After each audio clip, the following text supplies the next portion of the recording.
बिस्मिल्लाहिर्रहमानिर्रहीम। अस्सलाम वालेकुम dear students, I am Mohammad Ali from general friends physics. Students, अब हम स्टार्ट करेंगे चैप्टर नंबर 12 इलेक्ट्रोस्टैटिक्स के न्यूमेरिकल। तो सेकेंड ईयर के जो स्टूडेंट्स हैं वो अपनी बुक्स निकाल लें और उन पे न्यूमेरिकल्स वाला पेज निकाल लें और फिर ये है कि साथ एक रजिस्टर निकालें, क्योंकि जो भी न्यूमेरिकल आप देखें उसकी कैलकुलेशन मैं आपको करने का तरीका बताऊँगा। आपने उस तरीके पर अमल करते हुए अपना राइट आंसर जो है वो निकालना है। तो सबसे पहले न्यूमेरिकल नंबर 12.1 है कि according to the given data वो कहता है कि compare magnitudes of electrical and gravitational forces exerted on an object of mass. अब दो मासेस हैं, फॉर एग्जांपल उन दोनों मासेस की वैल्यू सेम दी हुई है, यानी आप कह सकते हैं कि m1 is equal to m2 and it is equal to 10 grams. तो 10 ग्राम को आप 0.01 किलोग्राम्स भी लिख सकते हैं। सिमिलरली दोनों पे जो चार्जेस गिवन है वो 20 माइक्रोकूलम है, यानी दोनों पे चार्जेस भी सेम है। तो you can write Q1 equals to Q2 equals to 20 microcoulombs, तो 20 into 10⁻⁻6 coulombs. Both are place 10 centimetre apart, दोनों एक दूसरे से 10 सेंटीमीटर के फासले पर है, तो 0.1 मीटर हो जाएगा। अब चूंकि इनके दरमियान हमने कंपेयर करना है magnitude of electric and gravitational forces को। याद रखें, जब भी बच्चों वर्ड कंपैरिजन आता है ना, तो इसका मतलब रेशो होता है, मतलब to compare something with another thing. इसको आप FE इक्वल्स टू FG भी लिख सकते हैं या FE डिवाइडेड बाय FG भी लिख सकते हैं। Now to find this we need to other constant. चूंकि इलेक्ट्रिक फोर्स में K कांस्टेंट आता है, तो K की वैल्यू याद रखनी 9 इंटू 10⁻⁹ न्यूटन मीटर स्क्वायर पर कूलम स्क्वायर, और ग्रेविटेशनल कांस्टेंट G की वैल्यू याद रखनी है 6.67 इंटू 10⁻11 न्यूटन मीटर स्क्वायर पर किलोग्राम स्क्वायर। तो when you will solve the numerical आपको यूँ लिख लेना FE बाय FG, ऊपर आ जाएगा K Q1 Q2 by R square divided by G M1 M2 by R square. अब R स्क्वायर से क्या हो जाएगा, कैंसिल हो जाएगा। You will get FE by FG is equal to K Q square divided by G M square. क्योंकि Q भी equal है M भी इक्वल है, तो you can reduce the formula in this form. Students, इसके बाद आप सिर्फ वैल्यूज पुट के जब इसको सॉल्व करेंगे तो you will get the answer 5.4 into 10⁻14। अब ये जो आंसर है इसको आप यूँ लिख के एक नज़र परखें कि FE is equal to 5.4 into 10⁻14 times of FG, यानी इन दो ऑब्जेक्ट्स के दरमियान जो मैग्नीट्यूड या स्ट्रेंथ ऑफ इलेक्ट्रिक फोर्स है वो इन दोनों के दरमियान ग्रेविटेशनल फोर्स की स्ट्रेंथ से एटलीस्ट 10⁻14 टाइम्स ग्रेटर है। यानी आप इसको और ज़्यादा अमेजिंग वे में लिखना चाहते हैं तो 1 लिख के या आप यूँ करें 5-4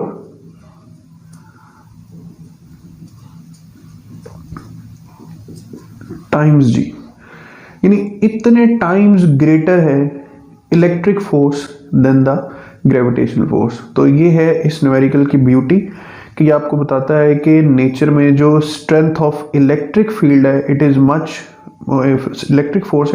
मोर greater than the gravitational force. Students, अब हम चैप्टर नंबर 12 का न्यूमेरिकल नंबर 2 सॉल्व करेंगे। डायग्रामेटिक न्यूमेरिकल है, थोड़ा सा लेंथी है, बट इसकी जो वर्किंग है वो बहुत इजी है। तो उसमें करना है, गिवन सिचुएशन को पहले अंडरस्टैंड करें। वो कहता है कि दो चार्जेस Q1 और Q2, Q1 का मैग्नीट्यूड 1 माइक्रोकूलम है, Q2 का मैग्नीट्यूड -1 माइक्रोकूलम है, यानी एक चार्ज पॉजिटिव है और एक चार्ज नेगेटिव है। एक चार्ज Q जो 4 माइक्रोकूलम मैग्नीट्यूड रखता है, पॉजिटिव है, इसके ऊपर हमने दोनों चार्जेस की वजह से लगने वाली रिजल्टेंट फोर्स फाइंड करनी। अब याद रखें, जब एक ही वक्त में दो फोर्सेस लगेंगी तो तो हमें कंपोनेंट्स की ज़रूरत पड़ेगी, और वेक्टर के कंपोनेंट्स को इस न्यूमेरिकल के लिए आपने थोड़ा सा रिकॉल कर लेना है कि कुछ बातें कि एक्स और वाई कंपोनेंट्स होते हैं, दूसरी बात कि एक्स कंपोनेंट एक्स में ऐड होता है और वाई कंपोनेंट वाई में ऐड होता है। तो इसे सॉल्व करने के लिए सबसे पहले स्टेप नंबर 1 आपने करना ये है कि आपने ये ट्राइंगल सॉल्व करना है, ठीक है। Triangle from this charge from this point two this point. इस ट्राइंगल में आपने फाइंड करना है tan theta perpendicular over base. अब परपेंडिकुलर कितना है 0.8, बेस क्या है 0.6, तो जब इसका tan इनवर्स लेंगे आप तो थीटा आपके पास आ जाएगा 53 डिग्रीज। ये एंगल अब आपने ज़हन में रखना है क्योंकि यही एंगल अब हर कैलकुलेशन में यूज़ होगा। ये एंगल 53 है तो ऑटोमेटिकली ये भी 53 होगा। इस सीध में बनने वाला एंगल यहाँ भी 53 होगा, ऑटोमेटिकली इसका ऑल्टरनेट एंगल भी 53 डिग्रीज होगा। तो स्टेप नंबर 2 जो है वो आपने ये करना है स्टूडेंट्स कि आपने इस चार्ज पे अलग अलग फोर्सेस फाइंड करनी है Q1 से भी और Q2 से भी। लेट्स हम 1 से फोर्स फाइंड करते हैं तो हम लिखेंगे F1 is equal to K Q1 Q over R square. ये R यूज़ करना है। अब मैं डायरेक्ट इसका आंसर लिखूंगा, आप इसकी कैलकुलेशन करेंगे, आपने ये स्किप नहीं करना कि Q1 Q ये वैल्यूज हमने लिखी हैं तो 36 इंटू 10⁻³ न्यूटन्स, ये इसका पहला आंसर आ जाएगा। अब इसके वेक्टर डायग्राम पे शो कैसे करना है। ये वो फोर्स है जो बतौर F1 एग्जर्ट हो रही, which is an angle making an angle 53 degree with the horizontal line. ये एक हॉरिजॉन्टल लाइन है, ठीक है, जो यहाँ पे हम सपोज कर लेते हैं। थर्ड स्टेप में आपने फाइंड करना है F2, दूसरे चार्ज की वजह से जो फोर्स लगेगी इसके ऊपर। उसके लिए आप लिखेंगे K Q2 Q by R square. Q2 Q R सब वैल्यूज पुट करके यहाँ पर भी मैं डायरेक्ट रिलेशन यूज़ कर रहा हूँ। F2 is equal to 36 into 10⁻³ newtons. अब डायरेक्शन तो देखें, पॉजिटिव पॉजिटिव को रिपेल करता है लेकिन नेगेटिव पॉजिटिव को अट्रैक्ट करता है।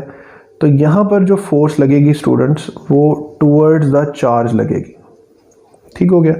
ये हमारे पास हो गया F2।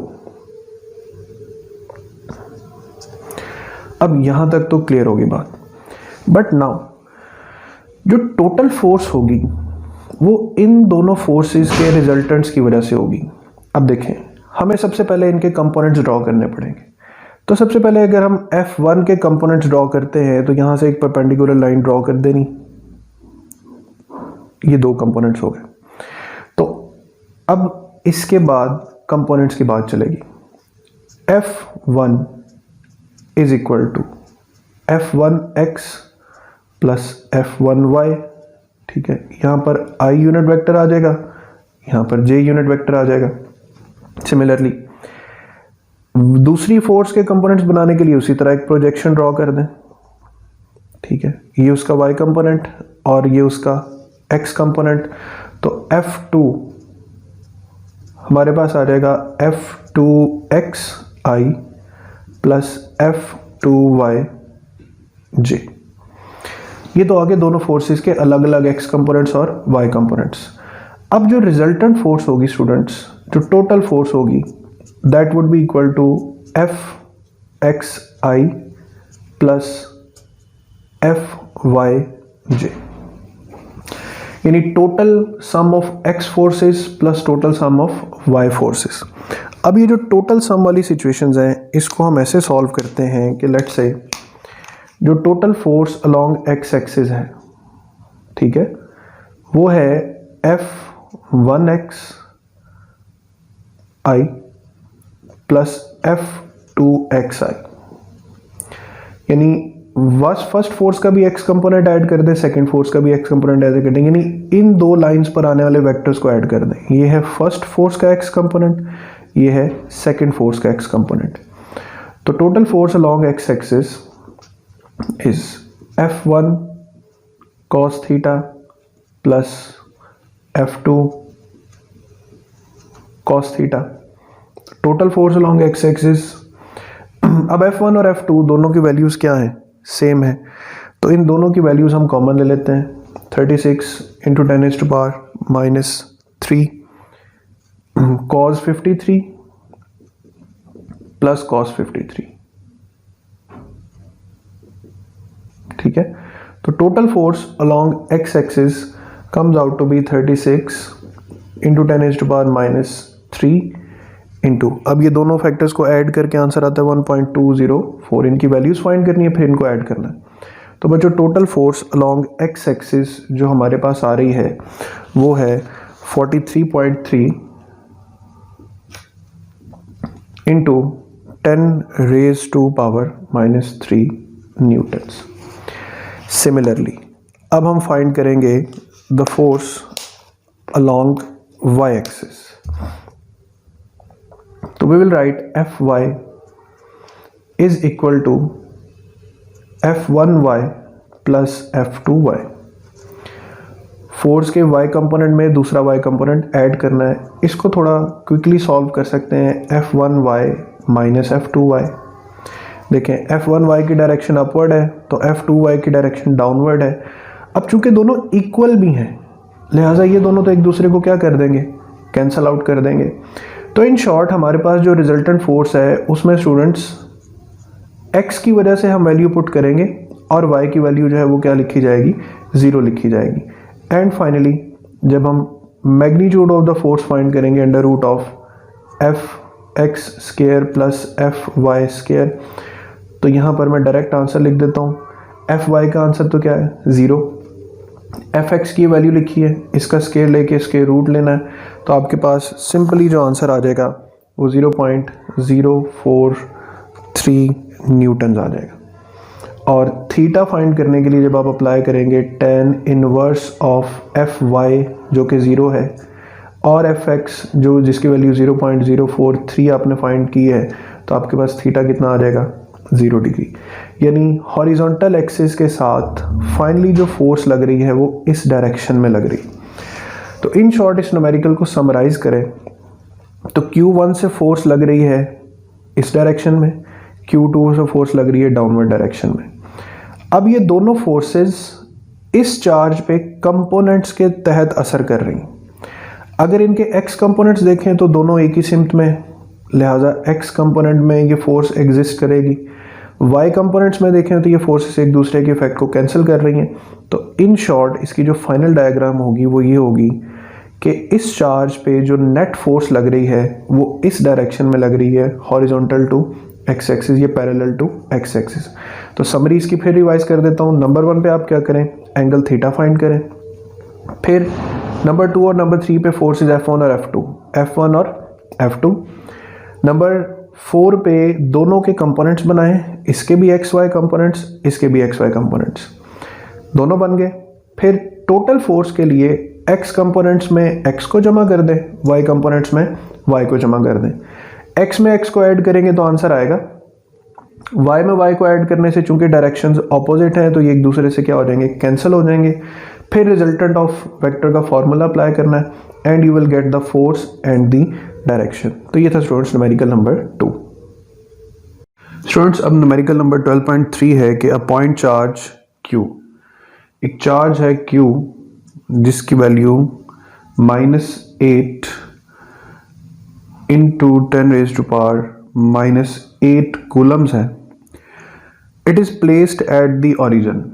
Let's say it is placed at the origin, एक नेगेटिव चार्ज है जिसे ओरिजिन पर प्लेस किया है। Calculate the electric field at a point 2 metre from the origin on z axis. z axis की तरफ 2 मीटर के पॉइंट पे आपने इलेक्ट्रिक फील्ड कैलकुलेट करनी, यानी r गिवन है 2 metre. Alright, so what we have to find, we have to find electric field. कौन सा फॉर्मूला यूज होगा इलेक्ट्रिक फील्ड का Q और R इंफॉर्मेशन पे, तो वो सिंपली यूज होगा E is equal to KQ/R²। तो यहाँ पर जब हम सॉल्व करेंगे electric field being a vector quantity, E is equal to K की वैल्यू कितनी लास्ट न्यूमेरिकल में बताई थी, 9 × 10⁹ न्यूटन मीटर स्क्वायर पर कूलम स्क्वायर। तो k की वैल्यू 9 इंटू 10⁻⁹ और जो q है उसकी वैल्यू है -8 into 10⁻⁸ divided by r square यानी 2 स्क्वायर। तो इलेक्ट्रिक फील्ड का जो फाइनल आंसर आएगा स्टूडेंट्स वो आ जाएगा -180। अच्छा, यहाँ पर k यूनिट वेक्टर आएगा और न्यूटन पर कूलम इलेक्ट्रिक फील्ड का यूनिट होता है। अब नेगेटिव को और k को जरा जस्टिफाई कर लें। k है unit vector in the direction of z, जैसे x में i वेक्टर होता है और y में j होता है, और न्यूटन पर कूलम इसका यूनिट है, और नेगेटिव साइन शो कर रहा है कि ये जो इलेक्ट्रिक फील्ड है इसकी डायरेक्शन इनवर्ड है, टुवर्ड्स द चार्ज है, क्योंकि चार्ज नेगेटिव है। तो ये हो गया numerical number 3। Students, numerical number 4 है हमारे पास कि determine the electric field. Numerical number 4, find हमने करनी है electric field at a position. अब पोजिशन जो गिवन है वो गिवन है 4i + 3j, यानी आपके पास x और y एक्सिस है, उसमें 4i और 3j डिस्टेंस पर जाएं तो यहाँ पर एक पोजीशन p है, इस पोजीशन पर हमें इलेक्ट्रिक फील्ड फाइंड करनी है 4i + 3j। अब एक बेसिक अंडरस्टैंडिंग यूज करते हुए कि अगर वेक्टर गिवन हो और उसका मैग्नीट्यूड फाइंड करना हो तो you should use this formula a² + b²। तो इसको सॉल्व करेंगे तो ये √25 = 5 मीटर आ जाएगा। अच्छा, where a point charge q, यहाँ पे q प्लेस्ड है तो q = 5 इंटू 10⁻⁻6 कूलम। अच्छा, अब हम फाइंड करेंगे इलेक्ट्रिक फील्ड। तो इलेक्ट्रिक फील्ड का जो फॉर्मूला हम यूज करेंगे स्टूडेंट्स वो होगा E = magnitude q/r² into unit vector, क्योंकि हमें यहाँ पर पोजीशन के साथ चलना है। तो वेक्टर की डेफिनेशन क्या होती है? वेक्टर = मैग्नीट्यूड, ये हिस्सा मैग्नीट्यूड है और ये हिस्सा यूनिट वेक्टर है। ये जैसे वेक्टर की डेफिनेशन होती है, vector = magnitude into unit vector. अब E = kq/r²। A unit vector can be written as vector over its magnitude। इसीलिए मैंने यहाँ पर वेक्टर और मैग्नीट्यूड फाइंड किया था, क्योंकि यूनिट वेक्टर की जगह हमें प्लेस करना होता है वेक्टर ओवर इट्स मैग्नीट्यूड। तो now just put the values E = kq/, अब r² और r ये हो जाएगा r³ और साथ मल्टीप्लाई हो जाएगा r vector. So now 9 into 10⁻⁹ multiply by 5 into 10⁻⁻6 divided by 5³ multiply by 4i + 3j। अच्छा, सिंपल करना ये है कि इस हिस्से का आंसर अलग निकाल के इस पूरे हिस्से का आपने इसे 4i से अलग मल्टीप्लाई करना है, 3j से अलग मल्टीप्लाई करना है, तो you will get the final answer as 1440i + 1080j। तो इलेक्ट्रिक फील्ड जो है वो in terms of unit vectors हमारे पास आ जाएगी। स्टूडेंट्स, अब है numerical number 5। It is one of the most important numericals from chapter number 12 और इसी से मिलती जुलती एग्जाम्पल नंबर 2 भी है जो आपने सॉल्व करनी है। स्टूडेंट्स, न्यूमेरिकल है कि 2 point charges Q1 and Q2, let these 2 charges be the point charges Q1 and Q2। अब इनके जो मैग्नीट्यूड्स गिवन है in the given data, Q1 -1 microcoulomb है तो -1 इंटू 10⁻⁻6 कूलम्स। Q2 जो है वो हमारे पास 4 माइक्रोकूलम्स है तो 4 into 10⁻⁻6 coulombs. They are separated by distance of 3 metre. इनके दरमियान डिस्टेंस 3 मीटर्स है। कहा हमसे ये गया है कि find and justify the zero field location. Location find करनी है तो उस लोकेशन को हम x कंसीडर कर लेते हैं। अच्छा, अब कहानी ये है कि Q1 और Q2 दोनों ऑपोजिट चार्जेस हैं, तो ऑपोजिट चार्जेस के दरमियान में बच्चों कहीं भी फील्ड जीरो नहीं होती, यानी पॉजिटिव से लाइंस इमर्ज होंगी और किस पे एंड होंगी? नेगेटिव पर, तो दरमियान में कहीं फील्ड जीरो नहीं होगी। नंबर 2, फील्ड जीरो होगी तो किस चार्ज के करीब? याद रखना है जिस चार्ज की वैल्यू स्मॉलर होगी उसके करीब आप वो पॉइंट चूज कर लें जिस पॉइंट पर इलेक्ट्रिक फील्ड दोनों चार्जेस की वजह से ज़ीरो हो जाएगी, यानी आप सिंपली कह सकते हैं कि at this point P the magnitude of E1 यानी electric field due to charge 1 should be equal to the electric field due to charge 2, यानी इक्वल्स टू क्या होना चाहिए, ज़ीरो होना चाहिए। अब इस पॉइंट P का हम जो Q1 से डिस्टेंस सपोज कर लेते हैं उसको हम कंसीडर कर लेते हैं x। तो now we need to find the value of x। So उसके लिए हम ये कंडीशन यूज करेंगे E1 is equal to E2, यानी इस पॉइंट P पर Q1 की वजह से भी इलेक्ट्रिक फील्ड जीरो है और Q2 की वजह से भी इलेक्ट्रिक फील्ड जीरो है। तो इसको सेपरेटली लिखें तो E1 की वैल्यू हम लिखेंगे K Q1 ओवर, अब यहां पर हम देखें Q1 से P का डिस्टेंस कितना है x, तो यहां पे x स्क्वायर आ जाएगा। E2 K Q2 ओवर, अब पॉइंट P का Q2 से कितना डिस्टेंस है d प्लस x, तो d प्लस x ये स्क्वायर आ जाएगा and these two quantities should be equal. So k से k कैंसिल हो जाएगा। अब Q1 और Q2, अब Q1 की वैल्यू 1 इंटू 10⁻⁻6 और Q2 की वैल्यू 4 इंटू 10⁻⁻6। अब आप सोच रहे होंगे मैंने यहाँ पे नेगेटिव साइन क्यों नहीं लिखा। तो स्टूडेंट्स, इलेक्ट्रिक फील्ड एक वेक्टर क्वांटिटी है, ये चीज इलेक्ट्रिक फील्ड का मैग्नीट्यूड है। मैग्नीट्यूड हमेशा पॉजिटिव होता है, ठीक है। तो आप चाहे तो यहाँ पर पॉजिटिव भी कंसिडर कर सकते हैं। अब यहाँ पर एक क्वेश्चन राइज होगा कि जो हमारे पास न्यूमेरिकल नंबर 3 था उसमें तो मैंने नेगेटिव साइन यूज किया था, तो वो नेगेटिव साइन वहां पर यूज करना सिर्फ डायरेक्शन को शो कर रहा था। यहाँ पर भी अगर लिख देंगे तो डायरेक्शन को ही शो करेगा, अदरवाइज जो मैग्नीट्यूड है it will remain same.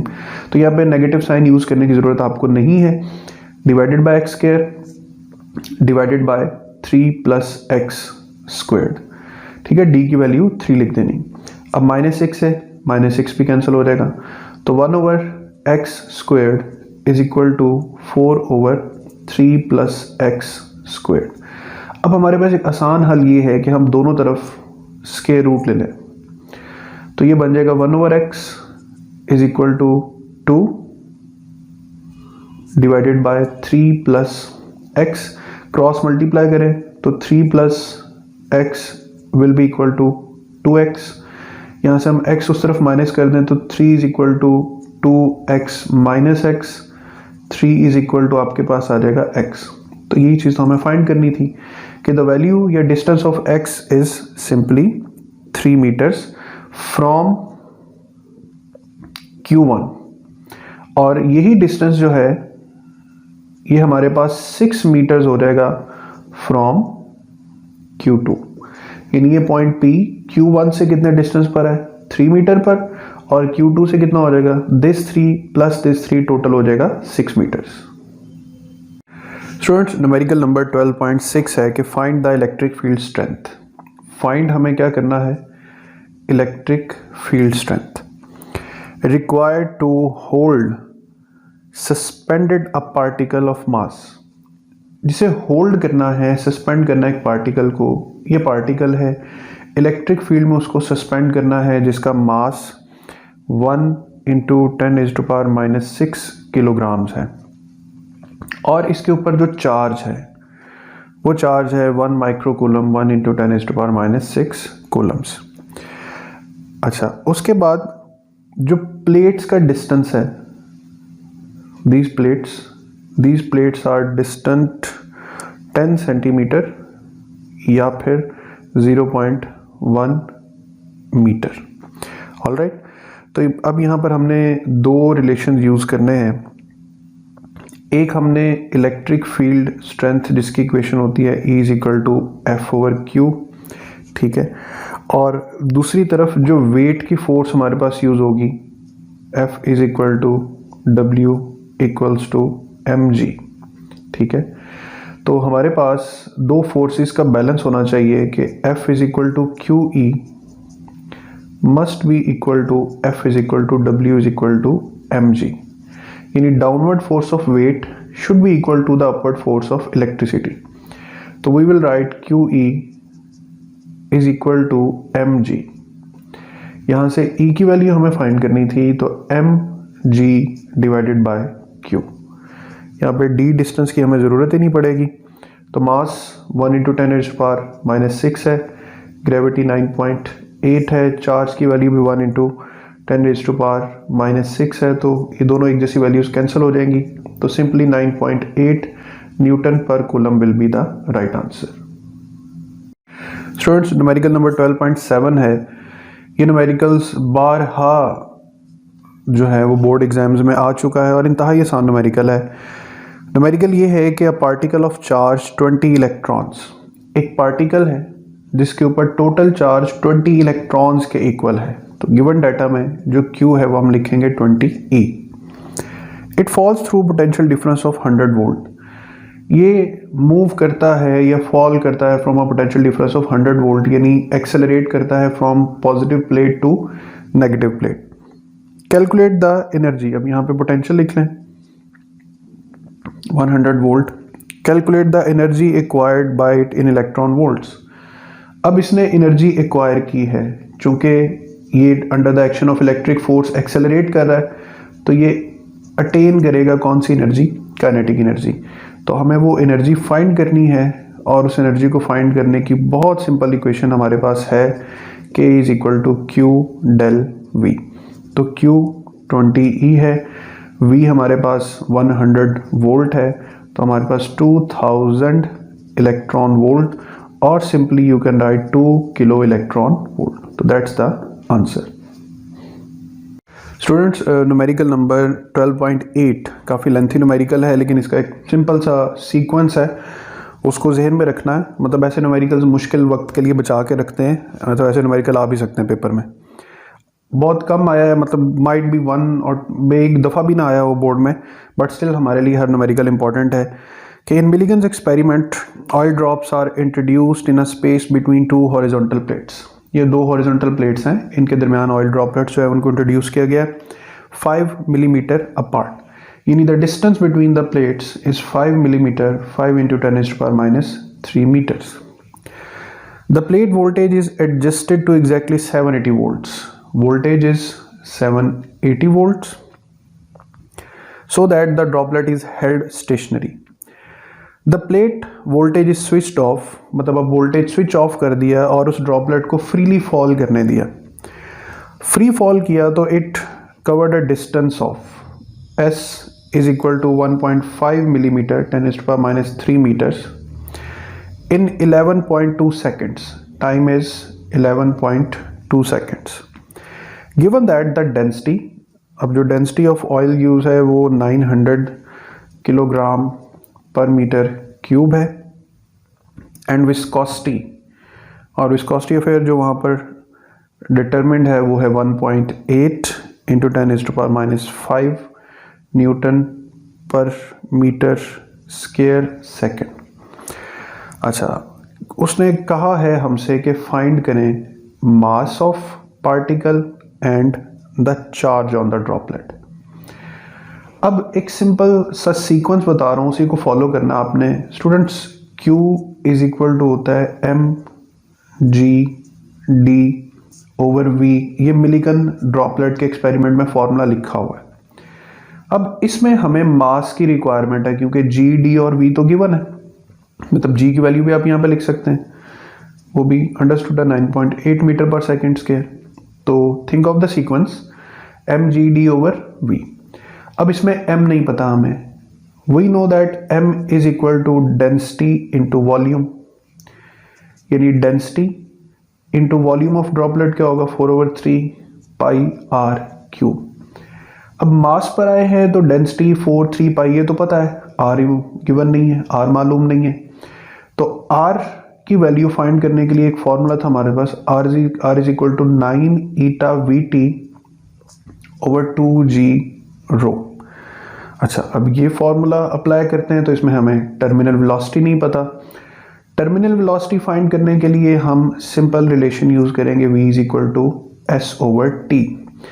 s distance और t टाइम, ये दो चीजें हमें गिवन है। तो यहाँ से जब हम टर्मिनल वेलोसिटी फाइंड करते हैं स्टूडेंट्स, तो टर्मिनल वेलोसिटी हमारे पास आएगी 0.1339 × -3 मीटर्स पर सेकेंड। ये वैल्यू जब हम VT की जगह रिप्लेस करके बाकी वैल्यूज पुट करेंगे तो हमारे पास R की जो वैल्यू है वो आएगी 0.011 इंटू 10⁻⁻⁴ मीटर्स। यहाँ से R फाइंड करके जब हम मास की वैल्यू में पुट करेंगे तो मास ऑफ द ड्रॉपलेट हमारे पास आएगा 5.018 इंटू 10⁻⁻15 kg। और जब मास की वैल्यू हम इस इक्वेशन में पुट करेंगे तो we will get a charge of 3.15 into 10⁻⁻19 coulombs. तो it's all about a sequence, mass से रेडियस, रेडियस से टर्मिनल वेलोसिटी, और फिर इनको बैकवर्ड वैल्यूज को पुट करना शुरू करते हैं। स्टूडेंट्स, न्यूमेरिकल नंबर 9 है कि a proton is placed in a uniform field of 5000 newton पर coulomb. Let this be the region जिसमें फील्ड एग्जिस्ट कर रही है, और यहाँ पर फील्ड की जो स्ट्रेंथ है वो है 5000 न्यूटन पर coulomb. Is directed to right, electric field की डायरेक्शन राइट साइड की तरफ है। Is allowed to go a distance of 10 centimetres, जो डिस्टेंस बिटवीन द प्लेट्स है वो 10 सेंटीमीटर या 0.1 मीटर है। From A to B, let this point A and this point B। अब हमने कैलकुलेट क्या क्या करना है। Number A, potential difference between two points, यानी we have to find del V। B, we have to find the work done। C, we have to find the change in potential energy। and D, we have to find the kinetic energy। और बल्कि D पे हमें velocity find करनी है, velocity find कर लेते हैं। अच्छा, अब फॉर्मूलाज में साथ साथ लिखता जा रहा हूँ कि del V minus ED, electric field as potential gradient, इससे फाइंड कर लेंगे। वर्क हम फाइंड करेंगे Q del V से, ठीक है। And work should be considered as positive क्योंकि पार्टिकल ने काइनेटिक एनर्जी गेन की है। Potential energy will be equal to negative of work done, potential energy हमेशा नेगेटिव ऑफ वर्क डन होती। वेलोसिटी फाइंड करने के लिए हम पहले फाइंड करेंगे काइनेटिक एनर्जी जो Q del V के इक्वल होगी। then this energy will be put equal to 1/2 mv squared। तो नंबर 1 हम del V फाइंड करते हैं which is equal to minus ED। तो del V is equal to minus 5000 multiply by 0.1, तो del V is equal to minus 500 volt. अब जो electric potential है उसके साथ नेगेटिव साइन क्या शो कर रहा है कि जो इलेक्ट्रिक फील्ड है उसकी डायरेक्शन टुवर्ड्स डिक्रीजिंग पोटेंशियल है। देखिए ना, पॉजिटिव पे पोटेंशियल क्या होता है हाई, नेगेटिव पे क्या होता है लो। तो जो इलेक्ट्रिक पोटेंशियल है या इलेक्ट्रिक फील्ड है उसकी डायरेक्शन डिक्रीजिंग पोटेंशियल की तरफ है, इसलिए यहाँ पे नेगेटिव साइन आ रहा है। नंबर 2 पे वर्क फाइंड करना है, तो Q del V। Now the work is, यहाँ पे जो हमारे पास Q प्रोटॉन है उसका चार्ज इक्वल्स टू E होता है, और del V यहाँ पर 500 है वोल्ट, तो आपके पास जो वर्क डन हो जाएगा वो 500 इलेक्ट्रॉन वोल्ट्स आ जाएगा। सिमिलरली पोटेंशियल एनर्जी फाइंड करनी है, तो negative of the work done, alright, यानी पोटेंशियल एनर्जी किसके इक्वल आ जाएगी -500 electron volts. Similarly kinetic energy is again equal to Q del V। तो काइनेटिक एनर्जी प्रोटॉन पे चार्ज E है और del V जो है वो आपके पास 500 वोल्ट्स है, तो ये भी आपके पास आ जाएगी 500 इलेक्ट्रॉन वोल्ट्स। अब काइनेटिक एनर्जी पॉजिटिव रखती है क्योंकि काइनेटिक एनर्जी कभी भी नेगेटिव नहीं होती। And finally Q del V must be equal to 1/2 mv squared. यहाँ से स्टूडेंट्स हमने वेलोसिटी फाइंड करनी है, तो वेलोसिटी की इक्वेशन यहाँ पे बन रही है 2Q del V divided by m square root. अब ये सिंपली यूँ सॉल्व होगा कि 2E और वोल्टेज आ जाएगा यहाँ पर 500 वोल्ट्स डिवाइडेड बाय, अब मास ऑफ प्रोटॉन होता है 1.67 इंटू 10⁻⁻27 kg, ये सारी वैल्यू कैलकुलेट करके जो वेलोसिटी आपके पास आएगी वो आएगी 3.097 इंटू 10⁵ मीटर्स पर सेकेंड। तो तवज्जो रखनी है चीज़ों पर कि del V minus C D ये फार्मूला हमने लिया electric field as potential gradient से। वर्क चूंकि पार्टिकल एक्सेलरेट करके काइनेटिक एनर्जी गेन कर रहा है तो work will be positive. Potential energy equals to negative of the work done, तो पोटेंशियल एनर्जी के लिए वर्क ही की वैल्यू को आप नेगेटिव कर दें। तो इस तरीके से यहाँ पर आप ये सारे पैरामीटर्स कैलकुलेट कर सकते हैं। न्यूमेरिकल नंबर 10 है कि using zero reference point at infinity determine the amount by which a point charge alters the electric potential at a point 1.2 meters away. Now given data ये है कि चार्ज आपको given है 4 इंटू 10⁻⁻8 कूलम्स और distance given है 1.2 metre away. Potential हमने find करना है जब चार्ज पॉजिटिव है, पोटेंशियल फाइंड करना है जब चार्ज नेगेटिव है। तो remember one thing, potential is a scalar quantity. It's positive will be positive, it's negative will be negative.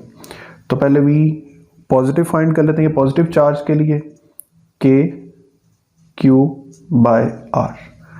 तो के की वैल्यू 9 इंटू 10⁻9, क्यू की वैल्यू आपके पास 4 इंटू 10⁻8, डिस्टेंस है 1.2 मीटर। तो वोल्टेज आ रहा है 3.0 इंटू 10⁻2 वोल्ट।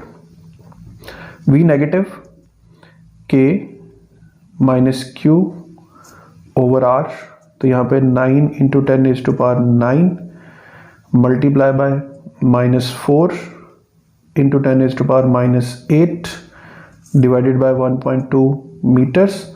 तो potential due to negative charge will be -3.0 into 10⁻2 volts. In short एक आंसर पॉजिटिव आएगा और एक आंसर नेगेटिव आएगा। पोटेंशियल में याद रखना है कि पॉजिटिव चार्ज को पॉजिटिव और नेगेटिव चार्ज को नेगेटिव, जबकि इलेक्ट्रिक फील्ड में और फोर्स की इक्वेशन में चूंकि ये दोनों वेक्टर्स हैं तो वेक्टर्स की जो मैग्नीट्यूड्स हैं, ठीक है, they can be considered as positive. Students numerical number 11 है कि in Bohr atomic model of hydrogen atom the electron is in the orbit around the nuclear proton at a distance। Electron है, proton के around move कर रहे हैं at a distance. अब यहाँ पर जो डिस्टेंस हमें गिवन है r, that is 5.29 10⁻11 metres with a speed. Number 2 पे स्पीड गिवन है 2.18 into 10⁻6 metres per second. Charge on electron given है 1.6 into 10⁻19 coulomb. Mass of electron given है 9.1 इंटू 10⁻31 kg। हमसे डिमांड ये की गई है कि फाइंड करें the electric potential at that point, the total energy at that point and the ionization energy at that point. ठीक है, तो number 1 electric potential at that point find करने की सिंपल इक्वेशन है कि क्यों आप इसको आर एन कंसिडर कर लें क्योंकि सर्टन ऑर्बिट है, we don't know which orbit is this, k q over r n. So here we n is equal to 9 into 10⁻9। ठीक है, electric potential due to that nucleus is 1.6 into 10⁻19, ये charge आ जाएगा और distance आ जाएगा 5.29 into 10⁻11। तो electric potential at that point आ रहा है 27.2 वोल्ट। ये आ गया इलेक्ट्रिक पोटेंशियल। अब जो टोटल एनर्जी है स्टूडेंट्स, उसका आप एक डायरेक्ट फार्मूला यूज कर सकते हैं from chapter 20, that En is equal to -ke² over Rn 2Rn। ठीक है, अब ke² ओवर 2Rn ये वैल्यूज आप पुट करेंगे तो आपके पास जो पहला आंसर आएगा वो आएगा -2.18 इंटू 10⁻18 जाउल्स। ये जो जाउल्स वाली वैल्यू है इसको इलेक्ट्रॉन वोल्ट में कन्वर्ट कर लें by multiplying and dividing by electron volt. तो En आपके पास आ जाएगा -13.6 इलेक्ट्रॉन वोल्ट, यानी उस सर्टन ऑर्बिट में इलेक्ट्रॉन की जो टोटल एनर्जी है वो -13.6 इलेक्ट्रॉन वोल्ट है। अब आयनाइजेशन एनर्जी क्या होती है? आयनाइजेशन एनर्जी होती है E infinity minus En। Infinite orbit में इलेक्ट्रॉन की एनर्जी जीरो होगी। En में एनर्जी -13.6 इलेक्ट्रॉन वोल्ट अभी हमने फाइंड की है, तो E ionization will be equal to minus minus plus हो जाएगा, प्लस 13.6 इलेक्ट्रॉन वोल्ट्स। तो ये रिलेशन आपने याद रखना है Ke²/2RN। इन केस आपको ये रिलेशन याद नहीं रहता तो फिर टोटल एनर्जी फाइंड करने का ये भी तरीका है कि kinetic energy plus potential energy. Kinetic energy will B 1/2mv² and potential energy will B negative of the work done. तो यहाँ पे आप QVN भी यूज कर सकते हैं। स्टूडेंट्स, न्यूमेरिकल नंबर 12 है कि the electronic flash attachment for a camera contains a capacitor for storing energy used to produce the flash. In one such unit, the potential difference between the plates. अब given data में हमारे पास सबसे पहले potential difference आ रहा है, वो आ रहा है 7 potential difference plates, और कैपेसिटर की कैपेसिटेंस दी हुई है, वोल्टेज गिवन है 330 वोल्ट्स और कैपेसिटर की जो कैपेसिटेंस गिवन है वो 750 माइक्रो फैरेड गिवन है।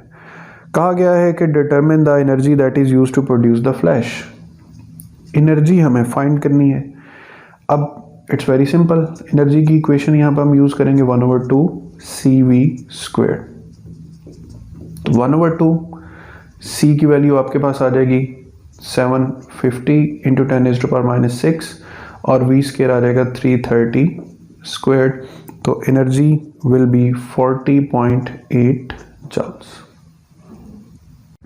स्टूडेंट्स, न्यूमेरिकल नंबर 13 यानी लास्ट न्यूमेरिकल है। A capacitor has a capacitance. तो गिवन डाटा में सबसे पहले कैपेसिटेंस गिवन है 2.5 10⁻⁸ फैरेड। In the charging process electrons are removed from one plate. एक प्लेट से इलेक्ट्रॉन्स को रिमूव किया गया है and placed on the other, और दूसरी प्लेट पर प्लेस किया गया है। When the potential difference given है 450 volts. How many electrons have been transferred. कितने इलेक्ट्रॉन्स जो हैं वो ट्रांसफर किए गए हैं। अब यहाँ पर हमें जो यूज करना है रिलेशन, एक रिलेशन हमें यूज करना है Q = CV और एक रिलेशन होता है Q = NE। इन दोनों को आपस में इक्वेट कर दें। NE must be equal to CV, N is equal to CV divided by E। तो कैपेसिटेंस हमें गिवन है 2.5 × 10⁻⁸। वोल्टेज हमें गिवन है 450 और इलेक्ट्रॉनिक चार्ज की वैल्यू होती है 1.6 × 10⁻⁹। तो n का यहाँ पर आंसर आ जाएगा 7.0 × 10⁻13 इलेक्ट्रॉन्स। ठीक है, तो ये हैं students numericals from chapter number